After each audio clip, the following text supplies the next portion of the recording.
Hi, I'm Miss Gers, and I'm going to read you A Bad Case of Stripes by David Shannon. Before we get started, I want you to get something to write with or draw with because I'm going to ask you a question at the end of the book, and I'm going to want you to draw a picture or write some words to answer the question. A Bad Case of Stripes with words and pictures by David Shannon. Camilla Cream loved lima beans, but she never ate them. All of her friends hated lima beans, and she wanted to fit in. Camilla was always worried about what other people thought of her. Today she was fretting even more than usual. It was the first day of school, and she couldn't decide what to wear. There were so many people to impress. She tried on 42 outfits, but none seemed quite right. She put on a pretty red dress and looked in the mirror. Then she screamed. Her mother ran into the room, and she screamed too. "Oh, my heavens," she cried. "You're completely covered with stripes." This was certainly true. Camilla was striped from head to toe. She looked like a rainbow. Mrs. Cream felt Camilla's forehead. "Do you feel all right?" she asked. "I feel fine," Camilla answered, "but just look at me." "You get back in bed this instant," her mother ordered. "You're not going to school today." Camilla was relieved. She didn't want to miss their first day of school, but she was afraid of what the other kids would say, and she had no idea what to wear with those crazy stripes. That afternoon, Dr. Bumble came to examine Camilla. "Most extraordinary," he exclaimed. "I've never seen anything like it. Are you having any coughing, sneezing, runny nose, aches, pains, chills, hot flashes, dizziness, drowsiness, shortness of breath, or uncontrollable twitching?" "No," Camilla told him. "I feel fine." "Well then," Dr. Bumble said, turning to Mrs. Cream, "I don't see any reason why she shouldn't go to school tomorrow. Here's some ointment that should help clear up those stripes in a few days. If it doesn't, you know where to reach me." And off he went. The next day was a disaster. Everyone at school laughed at Camilla. They called her Camilla Crayon and Night of the Living Lollipop. She tried her best to act as if everything were normal, but when the class said the Pledge of Allegiance, her stripes turned red, white, and blue, and she broke out in stars. The other kids thought this was great. One yelled out, "Let's see some purple polka dots." Sure enough, Camilla turned all purple polka dotty. Someone else shouted, "Checkerboard," and a pattern of squares covered her skin. Soon, everyone was calling out different shapes and colors, and poor Camilla was changing faster than you can change channels on a TV. That night, Mr. Harms, the school principal, called.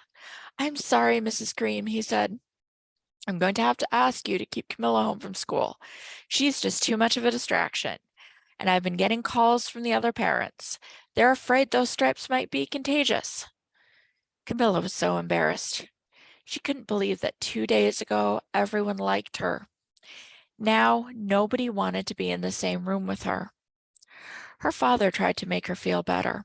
"Is there anything I can get you, sweetheart?" he asked. "No, thank you," sighed Camilla. What she really wanted was a nice plate of lima beans. But she'd been laughed at enough for one day. Well, yes, I see," Dr. Bumble mumbled when Mr. Cream phoned the next day. "I think I'd better bring in the specialists. We'll be right over." About an hour later, Dr. Bumble arrived with 4 people in long white coats. He introduced them to the Creams. This is Dr. Gop, Dr. Sponge, Dr. Cricket, and Dr. Young.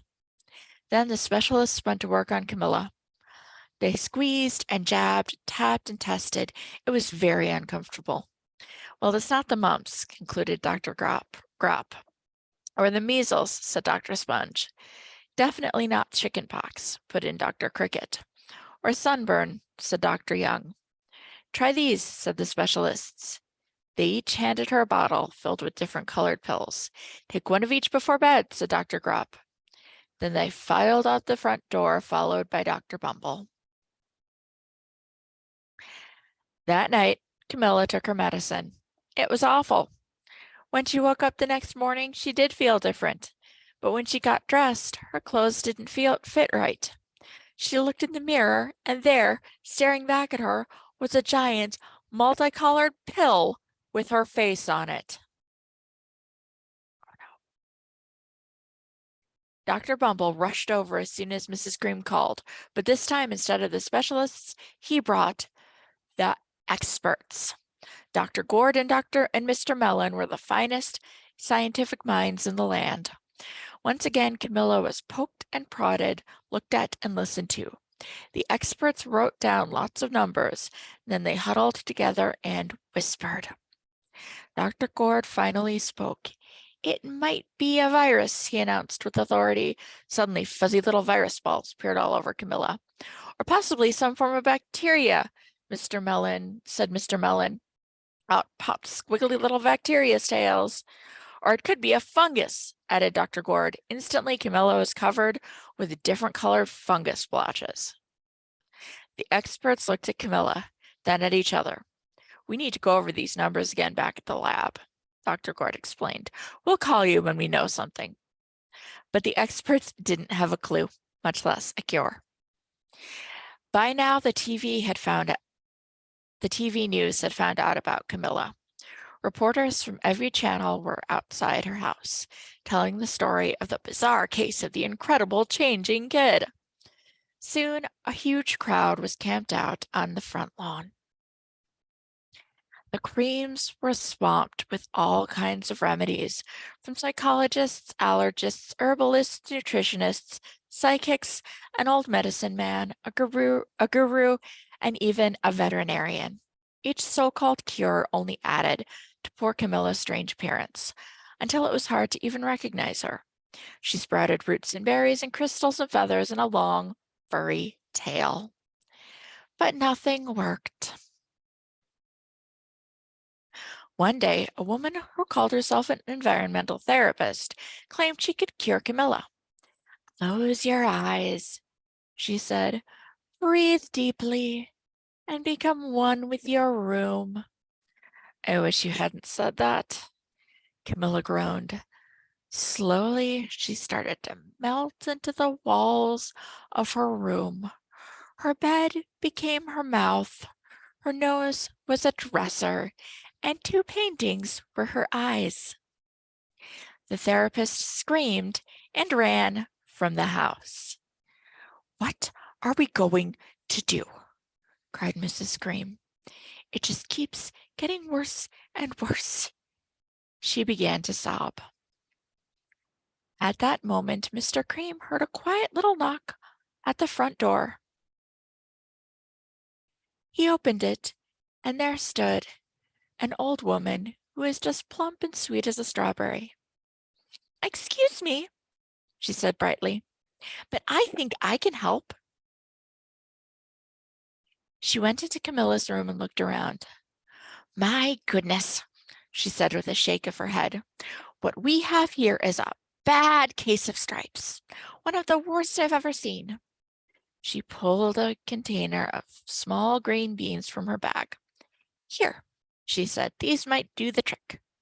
Are those magic beans? Asked Mrs. Cream. Oh my, no, replied the kind old woman. There's no such thing. These are just plain old lima beans. I'll bet you'd like some, wouldn't you? She asked Camilla. Camilla wanted a big, heaping plate full of lima beans more than just about anything, but she was still afraid to admit it.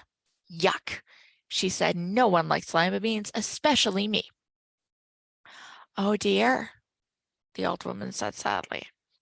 I guess I was wrong about you. She put the lima beans back in her bag and started toward the door. Camilla watched the old woman walk away. Those beans would taste so good. And being laughed at for eating them was nothing compared to what she was going through. She finally couldn't stand it. Wait, she cried. The truth is, I really love lima beans. I thought so, the old woman said with a smile. She took a handful of beans and popped them into Camilla's mouth. Mm, said Camilla.